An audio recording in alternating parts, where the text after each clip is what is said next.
Good morning, সকলকে সুপ্রভাত এবং ওয়েলকাম জানাই Patabaj study centre 0.1 YouTube and Facebook পেজে। আজ আমরা আলোচনা করছি দ্বিতীয় পর্যায়ক্রমিক মূল্যায়নপত্রের একটি নমুনা প্রশ্নপত্র নিয়ে, চতুর্থ শ্রেণীর বাংলার। এখানে দেখতেই পারছো, প্রথমেই রয়েছে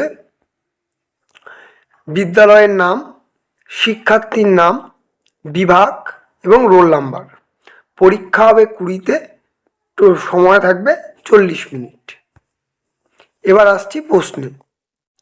প্রথমেই রয়েছে ক স্তবকের সঙ্গে খ স্তবকটি মেলাও, যার মান থাকবে 5।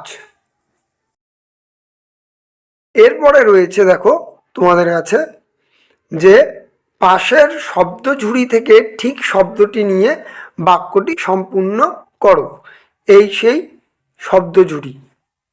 1 নম্বরে উত্তর রয়েছে পাতার ফাঁক দিয়ে বাতাস বয় ড্যাশ, লিখবে শ শ। খ নম্বরে রয়েছে বুড়ো দাদু ড্যাশ অচেতন হয়ে পড়ে থাকে, লিখবে যে মনসা ঝোপ। তারপরে হাতের তলায় ড্যাশ শিশির খুঁজে পায়, গ নম্বরে। ঘ নম্বরে রয়েছে দূরে দূরে খান কতক ড্যাশ, উম নাম্বার করাল কঠিন ড্যাশ ভারী। তারপরে বলেছে বাক্য রচনা পূরণ করো। 1 নম্বরে রয়েছে স্লেজ, স্লেজ সবাই জানো যেটি বরফে চলে।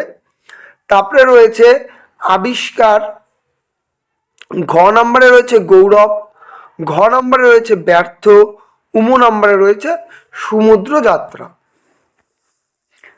এরপরে রয়েছে নিচের প্রশ্নগুলি একটি বাক্যে উত্তর দাও, যার মান 1 করে, 2টি লিখতে হবে, টোটাল 2।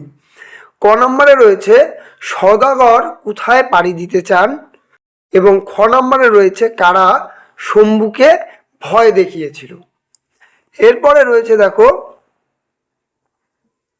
এরপরে রয়েছে তোমাদের কাছে, দেখো যে বিপরীত শব্দার্থ লেখো। 1 নম্বরের 5-এর কতে রয়েছে গরম, খ নম্বরে রয়েছে বদ্ধ এবং গ নম্বরে রয়েছে ভারী। এই তোমাদের একটি নমুনা প্রশ্নপত্র চতুর্থ শ্রেণীর বাংলার। অতি মনোযোগ সহকারে অধ্যয়ন করবে। ভিডিওটি ভালো লাগলে অবশ্যই চ্যানেলটিকে সাবস্ক্রাইব করবে। ফেসবুক পেজ থেকে দেখে থাকলে পেজটিকে ফলো ও শেয়ার করবে। টাটা, আবারও দেখা হবে।